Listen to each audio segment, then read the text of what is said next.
श्री गणेशाय नमः। श्री आशुतोषाय नमः। श्री हरिवंश पुराण हरिवंश महात्म्य अध्याय 6। यह हरिवंश पुराण का आखिरी अध्याय है, इसलिए सभी श्रोताओं को इसको अच्छे से सुनना चाहिए और सुनकर इससे कुछ ग्रहण भी करना चाहिए। इस अध्याय में हरिवंश आरंभ करने के लिए उत्तम मास, तिथि, नक्षत्र आदि का निर्देश दिया गया है।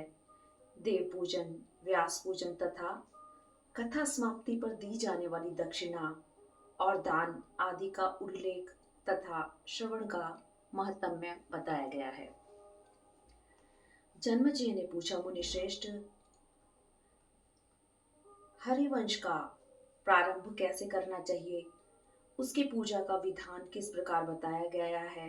व्यास जी का विसर्जन कैसे करें और किस प्रकार उत्तम फल की प्राप्ति संभव है, यह सब विस्तार पूर्वक बताइए। वैशंपायन जी कहते हैं, राजन, जिस प्रकार कथा सुनने से वंध्या स्त्री निश्चय ही संतान प्राप्त कर लेती है, वह विधि बताता हूँ, सुनो। बैसाख, माघ, कार्तिक अथवा दूसरे किसी शुभ मास में शुक्ल पक्ष में पूर्णा 7, 10 या 16, नंदा 1, 6 या 11, भद्रा 2, 8, 12 तथा जया 3, 8 और 13 तिथियों में बृहस्पति, शुक्र, सोम तथा बुधवार को श्रवण, हस्त, पुष्य, मूल, पुनर्वसु, धनिष्ठा, मृगशिरा, रेवती और अश्विन नक्षत्रों में सौभाग्य आदि शुभ योगों तथा विशिष्ट रहित कर्णों में वक्ता और श्रोता के चंद्रमा जब बलिष्ठ हो, उस समय पूर्व अथवा मध्याह्न काल में विद्वान पुरुष हरिवंश कथा का आरंभ करते हैं। पहले गणेश जी की पूजा करनी चाहिए, तत्पश्चात कलश की, चंदन, अगर, कपूर, कुमकुम, गंध, अनुलेपम, कमल, चंपा, सुगंधित चमेली के फूल, तुलसी दल, विल्लव पत्र, आंवले के पत्ते, दुर्वा आदि के नूतन अंकुर, धूप, दीप, नारियल के फल आदि विविध नैवेद्य, मुख को सुवासित करने वाले तांबूल, अखंड श्वेत तंडुल, चवर, व्यंजन तथा घंटावाद आदि उपकरणों से श्रोता प्रतिदिन तब तक भगवान का पूजन करता रहे जब तक कि ग्रंथ समाप्त ना हो जाए। लता आदि दोषों से रहित शुभ दिन को हरिवंश पुराण वक्ताओं के हाथ में समर्पित करें। तदंतर प्रारंभिक पूजा आरंभ करें। कथा के आरंभ में जैसी पूजा की जाए, उसका विसर्जन में भी वैसी ही पूजा करनी चाहिए। चंदन, अगर, कपूर, रोली और गंध आदि से पूजन संपन्न करें। राजन, फिर गीत, वाद और नृत्य के द्वारा महान उत्सव करना चाहिए। तदंतर पुराण पूजा में जैसा दान बताया गया है वैसा सुनो। पुराण के लिए 1800 रुपए की दक्षिणा समर्पित करें। उसके अभाव में 1200 रुपए की पूजा चढ़ाएं। उतना भी न बन सके तो कम से कम 600 रुपए की दक्षिणा बताई गई है और क्रमशः उत्तम, मध्यम और अधम श्रेणी का दान कहा गया है।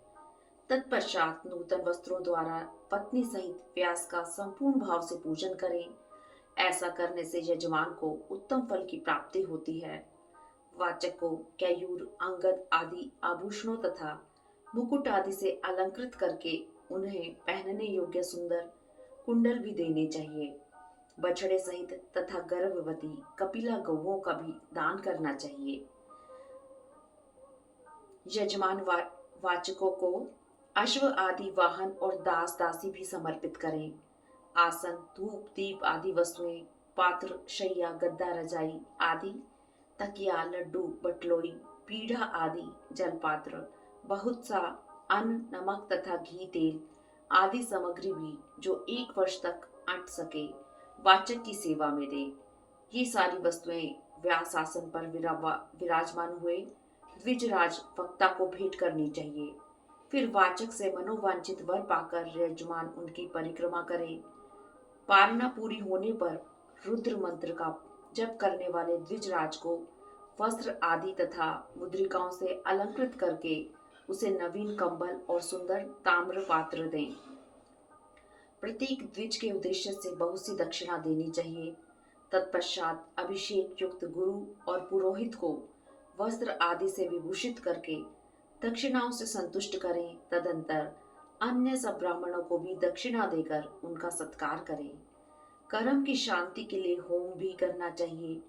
ग्रंथ के प्रत्येक श्लोक से खीर, मधु, घी, तिल और अन्न आदि से युक्त हवन सामग्री की आहुति दें अथवा ग्रंथ में जितने श्लोक हो उनके दशांश से ही हवन करें अथवा एकाग्रचित होकर गायत्री मंत्र से हवन करें, क्योंकि वास्तव में यह उत्कृष्ट पुराण गायत्री मंत्र ही है।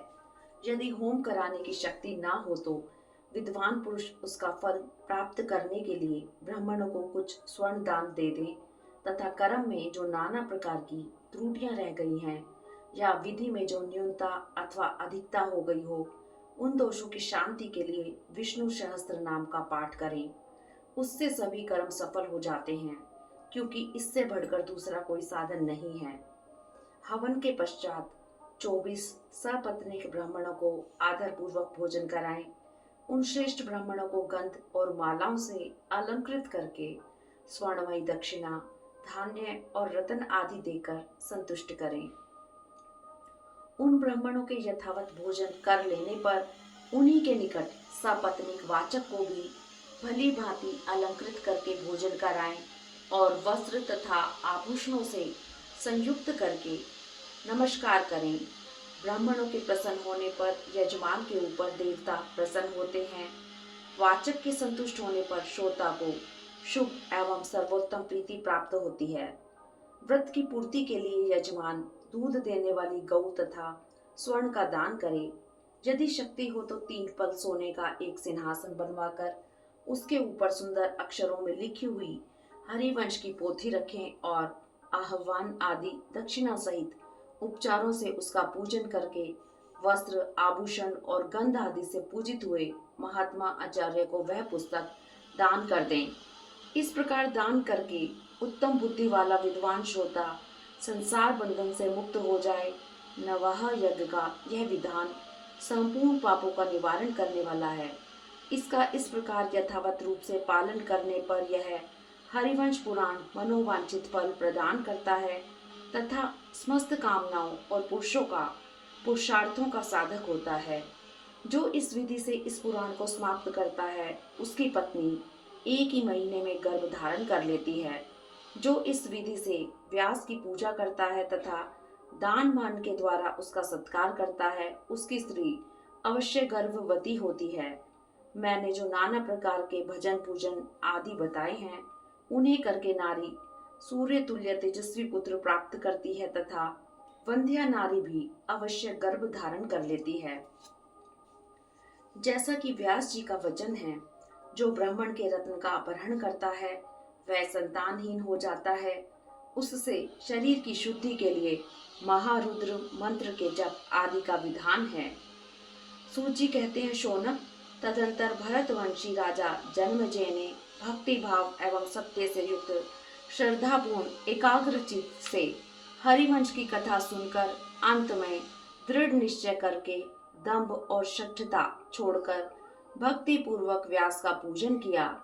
फिर वे बहुत सा दान करके व्यास का आशीर्वाद ले प्रसन्न मुख होकर अपनी पत्नी के साथ आनंद पूर्वक रहने लगे। वैशंपायन जी कहते हैं, जन्मेजय, हरिवंश के श्रवण से पूर्व जन्म के पाप का नाश हो जाने पर यजमान की कुलवती पत्नी प्रथम ऋतु काल में ही गर्भ धारण कर लेती है अथवा दूसरे, तीसरे, चौथे, पांचवें, छठे, 7वें, 8वें, 9वें या 10वें मास में उसे निश्चय ही गर्भ रह जाता है। वंध्या के गर्भ धारण का यह पवित्र लक्षण साक्षात व्यास जी ने कहा है। इतिहास सहित इस पुरातन हरिवंश को सुनकर मनुष्य अपनी 10 पीढ़ी पहले के समस्त पितरों और 10 पीढ़ी बाद की संतानों का उद्धार कर देता है। नरश्रेष्ठ, यह सब महत्म्य मैंने तुम्हारे सामने कह सुनाया, जिसके श्रवण मात्र से मनुष्य सब पापों से मुक्त हो जाता है। इससे पुत्रहीन को पुत्र और धनहीन को धन की प्राप्ति होती है। नर्मदेश और अश्वमेध यज्ञों से मनुष्य को जो फल प्राप्त होता है वह सारा फल श्री हरि के हरिवंश पुराण का श्रवण करने से ही मिल जाता है। ब्रह्म हत्यारा, गर्भघाती, गो हत्यारा, शराबी और गुरु पत्नीगामी पुरुष भी एक बार इस पुराण का श्रवण कर लेने से पवित्र हो जाता है। इसमें अन्यथा विचार नहीं करना चाहिए। यह मैंने तुमसे श्री कृष्ण के अपार, अद्भुत एवं महान महत्म्य का वर्णन किया है। इसका श्रवण और पाठ करने वाला पुरुष तीनों लोकों में जो अति उत्तम, अत्यंत दुर्लभ है, उस महान फल को भी शीघ्र ही प्राप्त कर लेता है। इस प्रकार श्री पद्म पुराण में हरिवंश महात्म्य के अंतर्गत श्रवण विधि के प्रसंग में दान विधि का वर्णन विषय 6वां अध्याय पूरा हुआ। इसके साथ ही सविधि हरिवंश महात्म्य संपूर्ण हुआ। हरिओम तत्सत। ओम नमो भगवते वासुदेवाय। वासुदेवाय हरि वासुदेवाय। ओम नमो भगवते वासुदेवाय। वासुदेवाय हरि वासुदेवाय। नरोत्तम हरि वासुदेवाय। पुरुषोत्तम हरि वासुदेवाय। ओम नमो भगवते वासुदेवाय। वासुदेवाय हरि वासुदेवाय। ओम जय जगदीश हरि स्वामी जय जगदीश हरे। भक्त जनों के संकट क्षण में दूर करे। ओम जय जगदीश हरे। जो ध्यावे फल पावे, दुख बिन से मन का।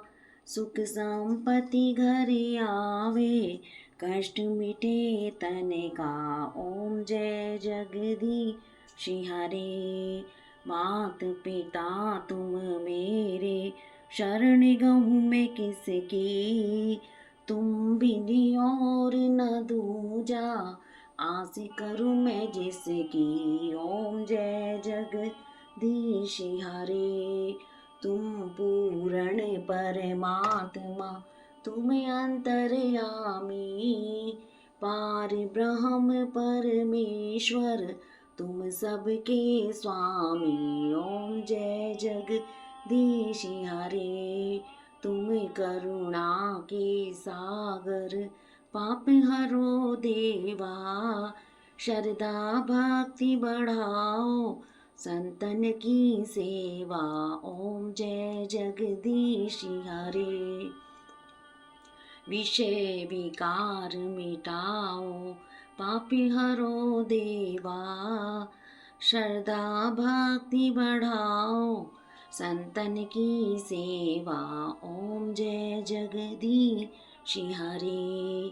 कर्पूर गौरम करुणावतारम, संसारी सारम भुजेन्द्रहारम। सदा वसन्तं हृदयारविन्दे, भवं भवानी सहितं नमामि। तमेव माता च पिता तमेव, तमेव बन्धु च सखा तमेव। तमेव विद्या द्रविणं तमेव, त्वमेव सर्वं मम देव देव। त्वमेव सर्वं मम देव देव। त्वमेव सर्वं मम देव देव। बोलो श्री हरिवंश पुराण की जय हो। और अंत में श्री विष्णु सहस्त्र नाम का पाठ अवश्य करना चाहिए। इससे हमारी हरिवंश पुराण को पढ़ने में जो भी भूल हुई होगी वह सब प्रभु हमें अपना बच्चा समझकर माफ़ कर देते हैं। हे प्रभु, जिस तरह भी हमने हरिवंश पुराण किया है आप उसको स्वीकार करना, हमारी गलतियों को क्षमा करना। हमसे कोई भूल हो गई हो तो उसे भी नज़रअंदाज करना। हरिओम तत्सत। हरिओम तत्सत। हरि ओम तत्सत। ओम नमो भगवते वासुदेवाय वासुदेवाय